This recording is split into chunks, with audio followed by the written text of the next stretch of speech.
Hi friends, welcome to Pallavi's media. இன்றைக்கி நம்ம இன்ஸ்டண்ட்டாக பொட்டுக்கல்லையை வச்சு ஒரு சூப்பர் ஹெல்த்தியான ஸ்வீட் ரெசிபிஸ் தான் பார்க்க போகிறோம். எப்படி பண்ணுறதுன்னு வாங்க வீடியோக்குள்ளே போய் பார்க்கலாம். இதுக்கு தேவையானது 1 கப் பொட்டுக்கல்லை, 1 கப் மண்டவெல்லம், 3 டேபிள் ஸ்பூன் நெய் அண்ட் 2 சிட்டிகை ஏலக்காய் தூள். இவ்வளோ தாங்க இந்த ரெசிபிஸ் செய்ய தேவையானது. ஃபஸ்ட்டு நம்ம பொட்டுக்கல்லையை ஜஸ்ட் சும்மா ட்ரை ரோஸ்ட்டாக ஒரு 2 மினிட்ஸ் அப்படியே வறுத்துக்கணும். ரொம்ப வறுக்க தேவையில்லை, ஜஸ்ட் 2 மினிட்ஸ் மட்டும் வறுத்தா போதும். இப்போ நான் ஒரு தட்டில் கொட்டி ஆற வச்சுக்கிறேன். இப்போது ஒரு வடை சட்டியில் 1 கப் தண்ணி ஊற்றிக்கிறேன். அந்த மண்டவெல்லத்தை இது கூட போட்டு நம்ம நல்லா கரைச்சிக்கணும். 1 கப் மண்டவெல்லத்துக்கு 1 கப் தண்ணி கரெக்டாக இருக்கும். இது கூடவே ஏலக்காய் தூளையும் சேர்த்துக்கிறேன். இப்போ இந்த வெல்லம் தண்ணியில் நல்லா கரையிற அளவு நம்ம ஹீட் பண்ணணும். ரொம்ப பாகு மாதிரி ஆக்க தேவையில்லை. ஜஸ்ட் இது நல்லா கொதி கரைஞ்சால் போதும். இந்த ஸ்டேஜில் நம்ம ஆஃப் பண்ணிட்டு இப்போ வடிகட்டிக்கலாம்.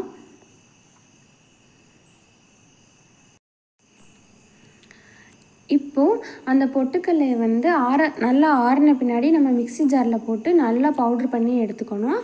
நல்லா ஃபைன் பவுடரை அரைச்சி எடுத்துக்கோங்க. ரொம்ப குருணையாக இருக்கக்கூடாது. சலிக்கிறதுனா கூட சலித்து எடுத்துக்கலாம், இல்லைன்னா இப்படியவும் நம்ம ஆட் பண்ணிக்கலாம்.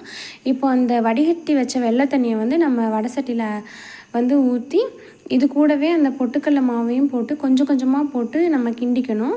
லோ ஃப்ளேமில் வச்சு இந்த ஸ்டேஜில் பண்ணுங்கள். இது நல்லா கட்டி இல்லாமல் நம்ம நல்லா கரைச்சி எடுத்துக்கணும். 5 மினிட்ஸ்லேயே ரெடி ஆயிரும். இப்போ நல்லா ஒரு 3 மினிட்ஸ் 4 மினிட்ஸ்லேயே இந்த ஸ்டேஜுக்கு நமக்கு வந்துடும். ஸோ அதை நல்லா கைவிடாமல் கிண்டிக்கிட்டே இருங்க. இப்போ நெய்யை ஆட் பண்ணிக்கிறேன். நெய்யை ஆட் பண்ணிவிட்டு நம்ம நல்லா கிண்டிகிட்டே இருக்கணும். ஒரு 2 மினிட்ஸ்லேயே இது ரெடி ஆயிரும். சட்டியில் ஒட்டாமல் வரும், அதுதான் நமக்கு பதம். இப்போ மறுபடியும் 1 ஸ்பூன் நெய்யை ஆட் பண்ணி நான் கிண்டிக்கிறேன். உங்களுக்கு 4 டேபிள் ஸ்பூன் அந்த மாதிரி வேணும்னாலும் நீங்கள் ஆட் பண்ணிக்கலாம். இப்போ அதை நல்லா கிண்டின பின்னாடி அடுப்பை ஆஃப் பண்ணிட்டு 2 பிளேட்டில் நான் நெய் தடவி வச்சுருக்கேன். இப்போ அதை அதில் ஊற்றிக்கலாம். இதை இப்படியே சூடாகவும் நம்ம சர்வ் பண்ணலாம். அப்படி இல்லைன்னா உங்களுக்கு பர்ஃபி மாதிரி வேணும்னா இது நல்லா ஆறின பின்னாடி இதை நம்ம ஸ்கொயர் ஷேப் இந்த மாதிரி நமக்கு இஷ்டமான ஷேப்பில் கட் பண்ணி சாப்பிட்லாம். ரொம்ப ரொம்ப டேஸ்டான ஒரு ஹெல்த்தியான இன்ஸ்டன்ட் ஸ்வீட் ரெசிபி. இதை கண்டிப்பாக செஞ்சு பாருங்கள்.